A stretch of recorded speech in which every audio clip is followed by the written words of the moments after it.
In 1941, a young filmmaker created what critics called the greatest movie ever made. He earned 9 Oscar nominations, but when the ceremony ended, he walked away with just 1 award. For decades, people assumed the votes were fair. Then, in 1973, the man who counted those ballots finally spoke.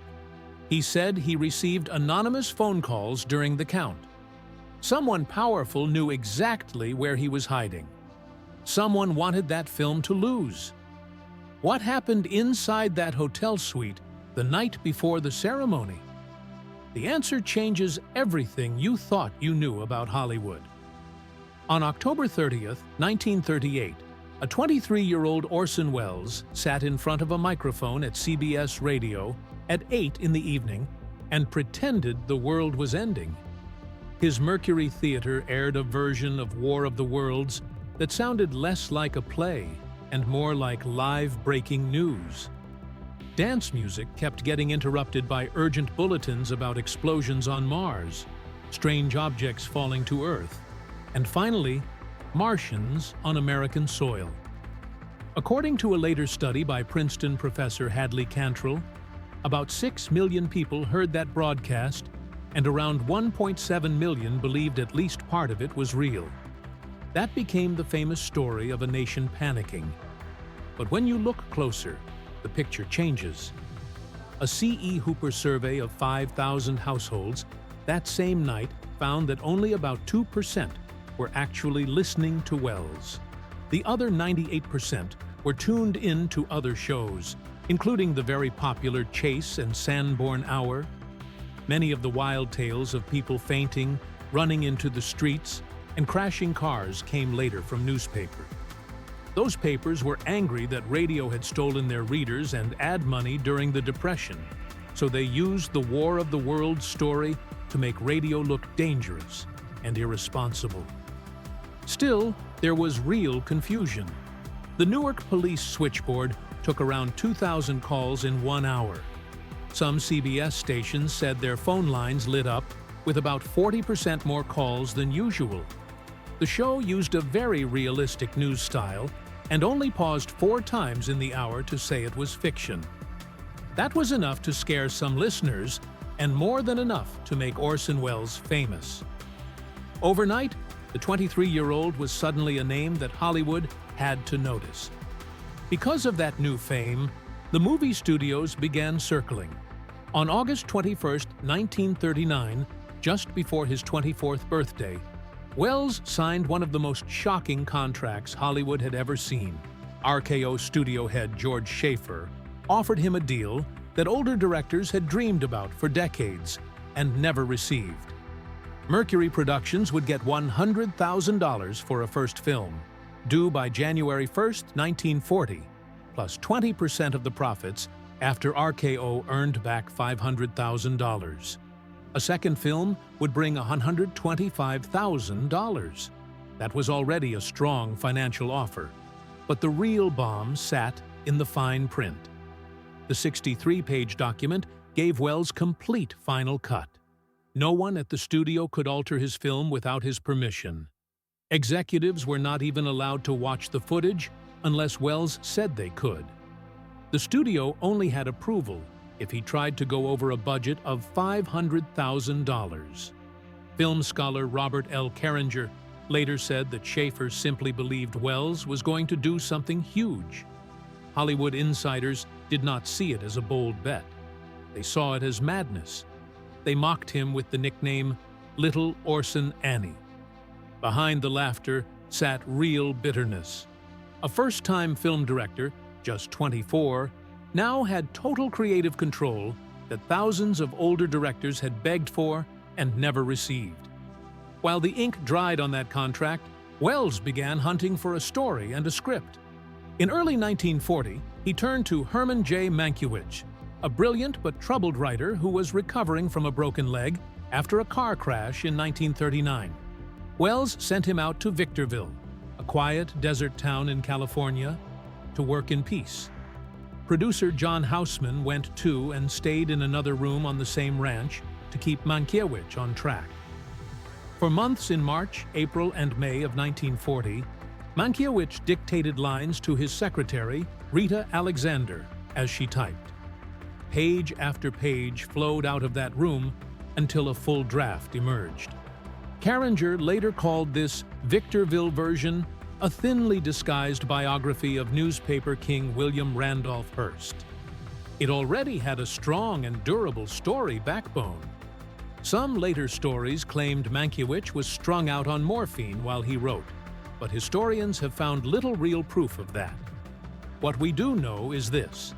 Once the drafts arrived back in Hollywood, Welles did not simply sign off and shoot them.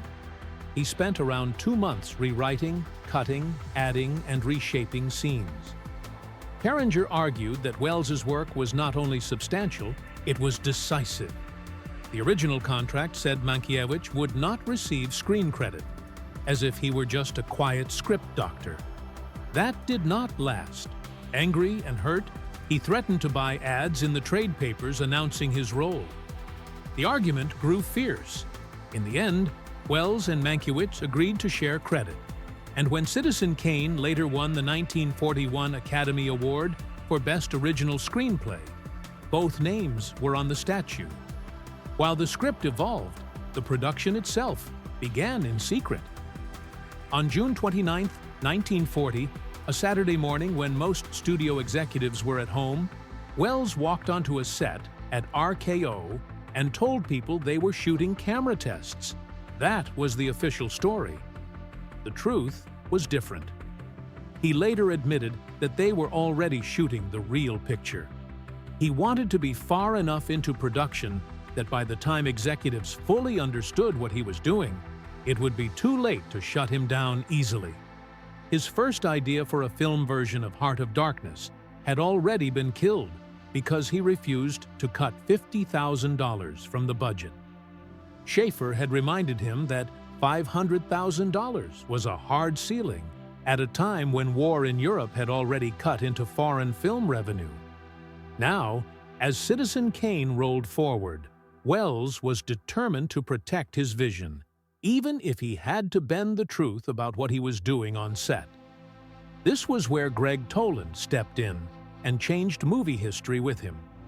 Toland, the cinematographer, arrived with a box of tricks the industry had never seen used in such a bold way. He had new coated lenses treated with Vard Opticota that pushed more light through the glass and gave him up to 1 extra stop of exposure. That meant he could close the lens down to tiny apertures, like f8, f11, and f16, instead of the usual f2-point-something or f3-point-something used on most pictures. He loaded the cameras with Kodak Super XX film stock, the fastest black and white film available at that time, at around 100 ASA. Then he blasted the sets with powerful arc lights, small in size but brutal in brightness, to flood every corner of the image with enough light to keep everything sharp. With all of that combined, he and Welles created deep focus shots, where objects in the front, middle, and back of the frame all stayed in clean focus at once. Audiences watching Citizen Kane did not have to follow a blur in and out. Their eyes could wander inside the frame the same way they would in real life. Toland was already a respected artist, but on this project he gave the young director unusual freedom. If Welles marched onto the set and grabbed a lamp to move it, Toland did not scold him.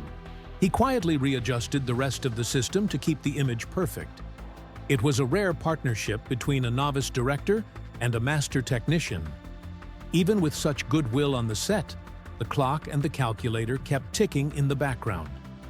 Welles had been warned over and over about that $500,000 budget limit in his contract. Yet once full production began, the shoot stretched. Officially, Citizen Kane went 21 days over schedule, and that did not even include the month of so-called camera tests that were really early scenes. By the time RKO accountants finished their work, they found that the finished film had cost $839,727, far past the estimated $723,800. As war kept spreading across Europe in late 1939 and 1940, foreign revenue streams dried up, and the studio became increasingly nervous.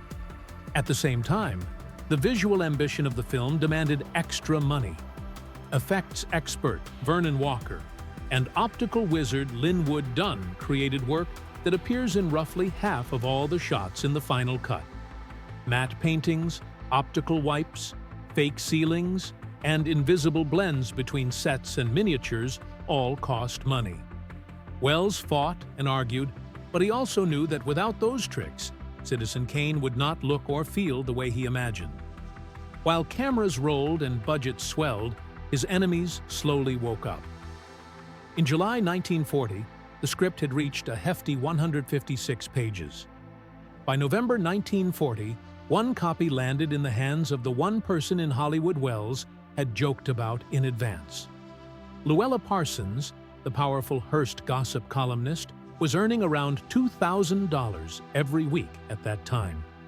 Adjusted for today, that would be roughly $43,000 weekly.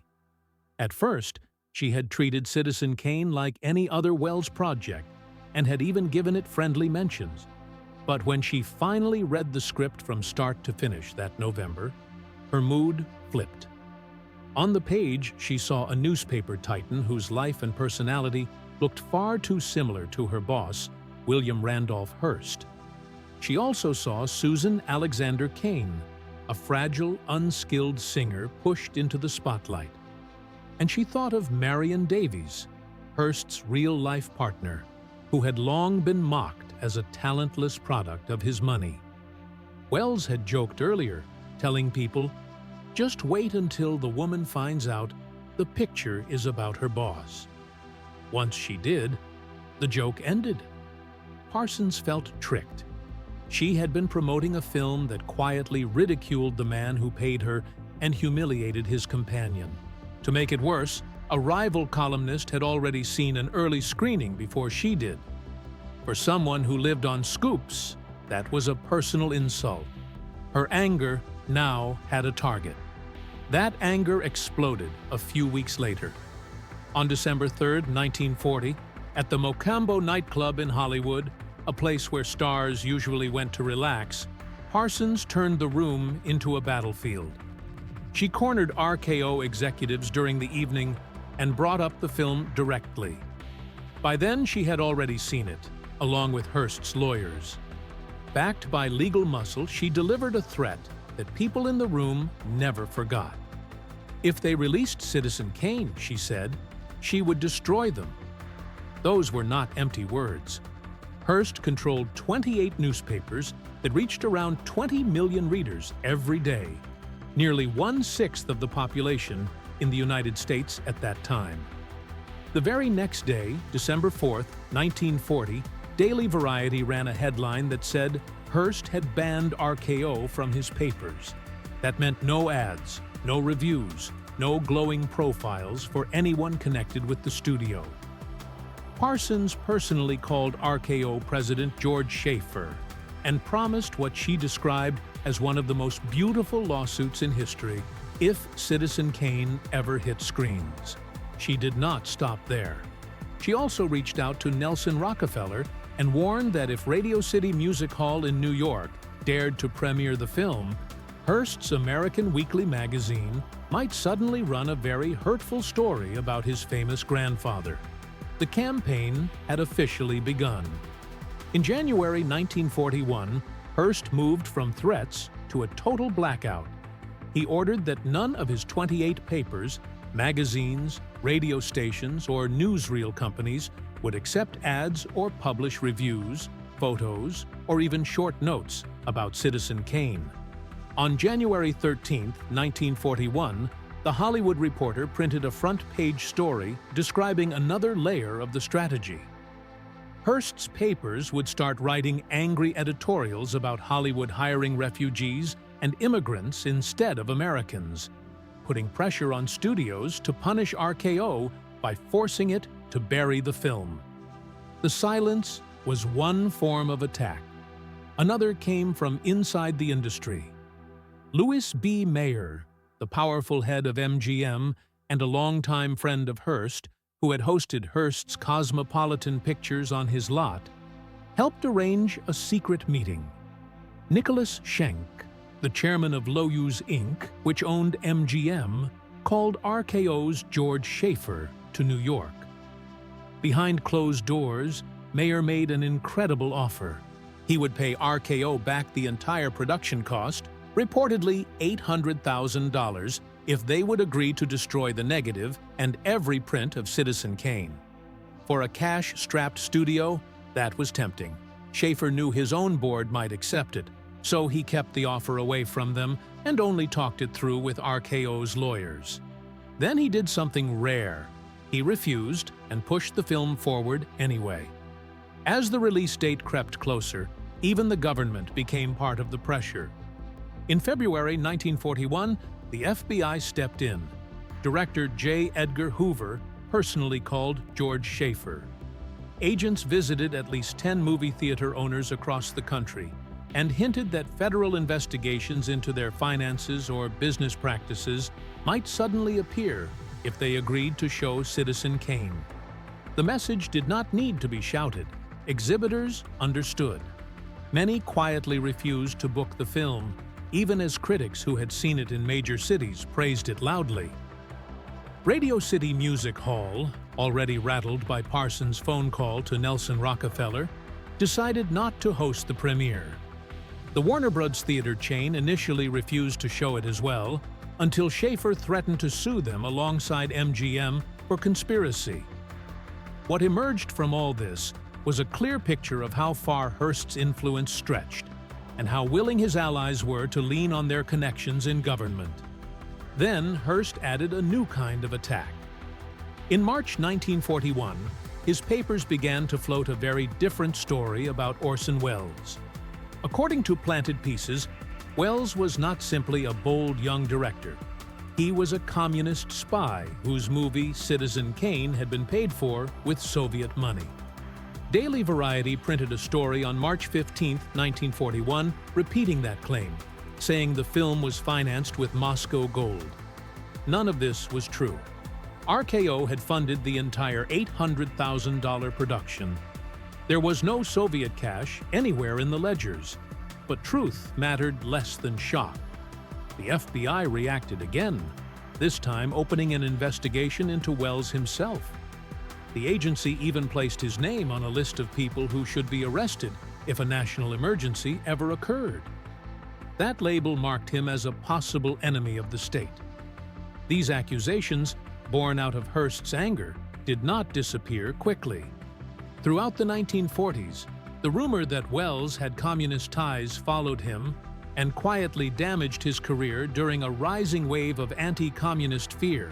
It showed just how far Hearst was willing to go to punish a 25-year-old filmmaker who had dared to create a character that looked too much like him. When Citizen Kane opened on May 1, 1941, the night felt strangely small for a film everyone inside Hollywood knew was a giant. Instead of a glamorous Hollywood theater packed with stars, it premiered in a modest old vaudeville hall on Broadway, because William Randolph Hearst had already crushed its shot at anything grand. The film cost around $839,727 to make, yet Hearst banned every mention of it across his entire newspaper empire, which stretched through 14 major papers and reached millions every single day. Critics loved it. Bosley Crowther, from the New York Times, even called it inspired genius, and said it had more verve and ingenuity than anything older craftsmen had shown in years. But the praise traveled nowhere, because the blackout wrapped around the film like a heavy curtain. Most Americans did not even know it existed. Hearst pushed harder, and allegedly tried to destroy Orson Welles personally by sending a 14-year-old girl to his hotel room to create a scandal big enough to end his career before it could grow. That threat sat next to all the silence around the film, and together they buried its chances. RKO lost at least $150,000 on the release, which would be more than $3 million today, and the film that critics adored became a financial disaster almost overnight. The trouble only grew. Citizen Kane made around $1.6 million worldwide, but it still counted as a failure because theater chains gave it almost nowhere to play. As the country stepped into World War II after Pearl Harbor in December 1941, studios wanted to avoid anything that smelled controversial. Hearst's influence hovered over everything. He had covered up Hollywood scandals for decades, so when he threatened to expose them, every studio head panicked. They did not want to cross him, and they definitely did not want to protect Welles. The FBI entered the picture in March 1941. They opened a file on Welles and even wrote that the film seemed like an extension of the Communist Party's campaign to smear Hearst. Wartime fear made everyone jumpy, so the combination of Hearst's power and government suspicion made Welles radioactive in Hollywood. His golden boy moment ended almost as quickly as it had begun. Then Louis B. Mayer took things even farther. Mayer was the powerful head of MGM and one of Hearst's closest allies, and he threw himself into the mission to stop Citizen Kane from surviving. He offered RKO an incredible $800,000 to buy the negative and all the prints, just so Hearst could burn them with his own hands. RKO said no, but the refusal only pushed Mayer deeper into revenge. He rallied other studio giants, including people at Warner Bros., and planned a coordinated boycott. Mayer called theater owners tied to his studio and told them not to book the film. He wanted Welles blocked from every direction, and he wanted Hollywood to understand that no one crossed Hearst and walked away clean. Over time, the message spread. Welles would never again work freely in Hollywood the way he had in those early months. A line had been drawn, and everyone could see who drew it. The block reached theaters next, and that was where the pressure felt the tightest. Exhibitors began receiving quiet warnings from major studios. If they dared to show Citizen Kane, they risked losing access to the biggest films from MGM, Disney, and others for the entire year. No independent theater could survive that kind of loss, so owners made the only choice they could. They stepped away from Citizen Kane. Only a few brave theaters across the country showed it, which meant most Americans never got the chance to watch it at all. Welles felt the walls closing in and said he would show it in a ballpark with 4 screens if he had to. But passion alone could not unlock the studio system's grip. The entire structure of Hollywood worked against him, and one man's vendetta was enough to silence a masterpiece. Hearst kept pushing and turned the fight into something cold and personal. His newspapers printed stories questioning Welles's patriotism and tossed around hints about communism. In those years, even one whisper like that could destroy someone's future. Hearst also threatened to publish private details about Welles's life to humiliate him publicly. The FBI soon added Welles to its secret security index, a list of people to be rounded up in national emergencies. And when Citizen Kane was mentioned at the 1942 Academy Awards, the audience booed. 9 nominations, 1 win for Best Screenplay, and no celebration. RKO quietly placed the film into the vault, as if hiding it would end the embarrassment. By 1947, everything Hearst wanted had happened. Welles had been pushed out of the country, not by one moment, but by a slow squeeze designed to break him. Years before that, another Hollywood scandal set the stage for something different. In 1934, Bette Davis gave a performance so strong that Life magazine called it probably the best performance ever recorded by a U.S. actress.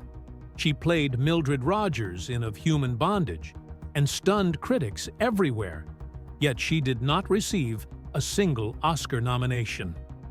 People were shocked.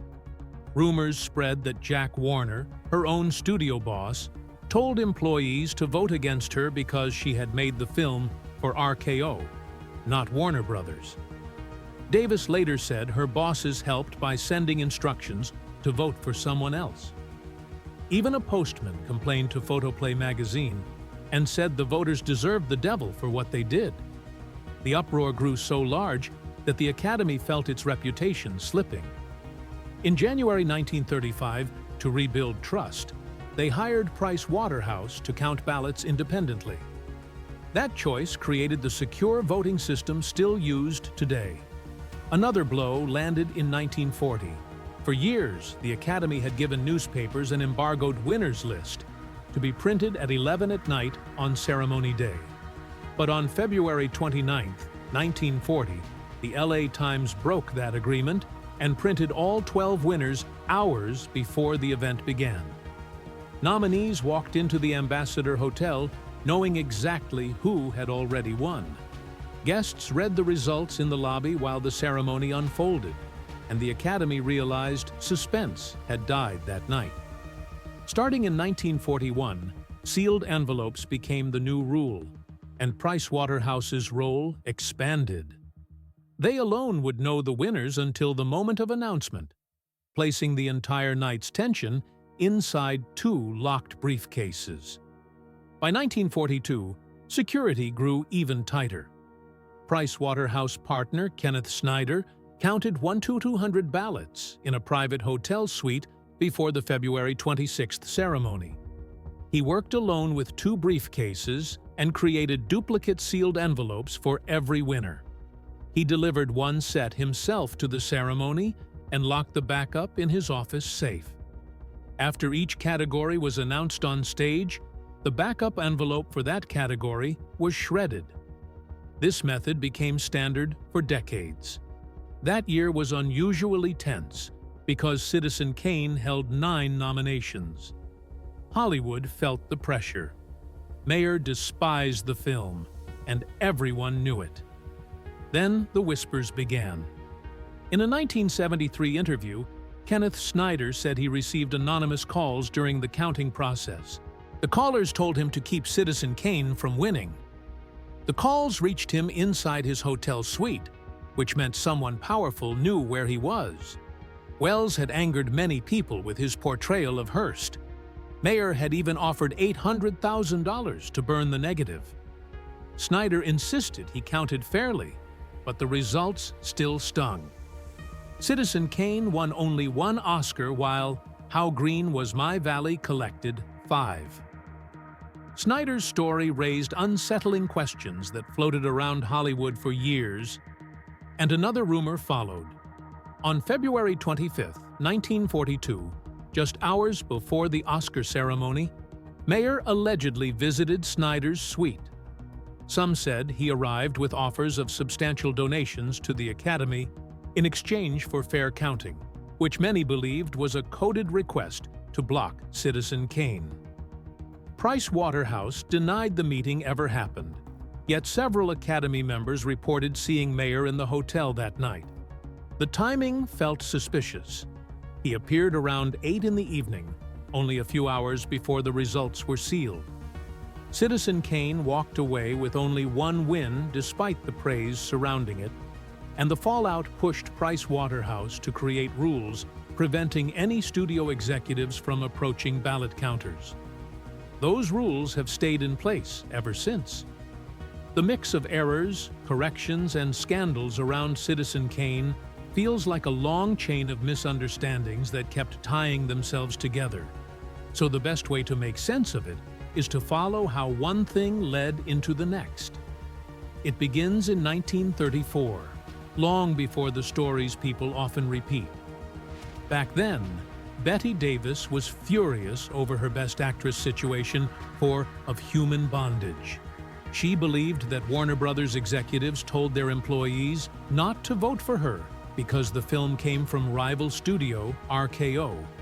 She wrote about this in her memoir, A Lonely Life, saying the whole situation caused more noise than an actual win ever could. The uproar grew so loud that the Academy had to find a way to stop studios from pushing votes around. And this is what brought Price Waterhouse into the picture the following year to count ballots independently. When people talk about some mysterious voting scandal in 1961, they are usually mixing up dates because no such anonymous variety claims exist in the record. As the years went on, misunderstandings kept stacking. Pauline Kael's famous Citizen Kane critique came out in 1971, not 1975. She titled it Raising Kane and printed it in The New Yorker. She argued that Orson Welles had almost nothing to do with writing the film and that Herman Mankiewicz deserved the full credit. This created a storm so quickly that Welles considered suing her. By 1972, Peter Bogdanovich published a fiery counter-argument showing she had leaned heavily on research by a UCLA scholar without giving him credit. Film scholars now treat her essay as deeply flawed and mostly inaccurate. People still connect her piece to some idea that Mankiewicz tried to influence Academy voters, but that part has no evidence behind it. Her attack was about authorship, not the Oscars. Inside all this noise, there was also the FBI watching Orson Welles for reasons far away from awards. J. Edgar Hoover had been close to William Randolph Hearst since the early 1930s, and when Citizen Kane was about to be released in April 1941, Hoover opened a file on Welles.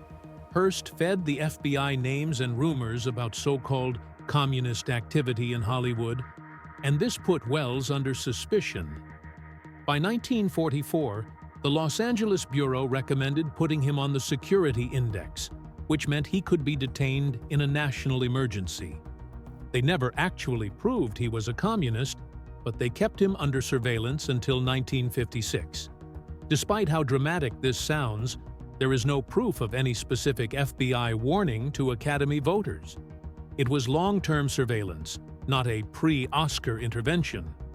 Later discussions about Kane's losses often drift into the 2012 Sight and Sound poll, because that was the year Kane finally lost its long hold on the title of Greatest Film. Vertigo received 191 votes from 846 participants, and Kane got 157, a difference of 34. This poll, however, had nothing to do with the 1941 Oscars. Time magazine wrote a piece reacting to Kane's fall from the top and used the phrase fraud at the polls as a playful nod to a fictional headline inside the movie. It was a metaphor, not an accusation. Claims about precise percentages or ranked choice shifts in 1941 remain unverified because actual Oscar vote totals from that era were never released. If you go further back, the Academy's rules in the 1930s made the system easy to sway. When the Academy began in 1929, all members had one vote each, which meant that powerful studio heads sometimes held the same weight as a stagehand. Then, in 1937, voting expanded to unions and guilds, ballooning final balloting to more than 15,000 people. This setup stayed in place until 1946. With so many voters tied to studios, accusations of influence grew non-stop.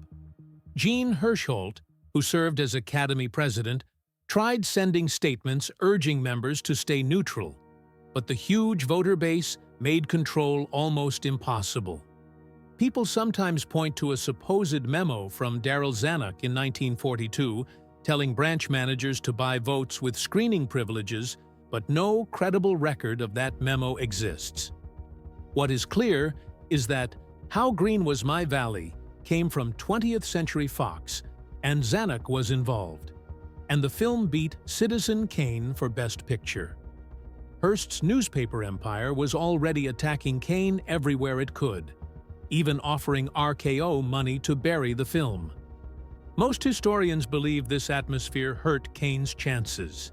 Still, the specific memo people mention cannot be found in the detailed Oscar histories that do exist.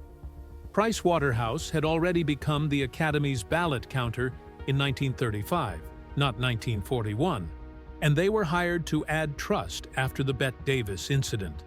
They remained in that role for decades. The sealed envelope system appeared in 1941 after a reporter leaked early results. Although there are gaps in publicly available ballot security details from before 1950, no official statement matches the claim that PwC declared the 1941 vote unquestionable while admitting that early decades lacked audit trails. And in the end, all the dramatic claims about Welles getting 800 first-place votes and How Green Was My Valley getting 620 cannot be checked. The Academy has always kept the actual numbers locked away. What we do know is simple. How Green Was My Valley earned 10 nominations and won 5, including Best Picture and Best Director for John Ford. Citizen Kane received 9 nominations and 1 for Original Screenplay. Its reputation grew with time, earning a high critic score and becoming one of the most studied films in history. But any specific vote numbers remain buried in archives the Academy never opens.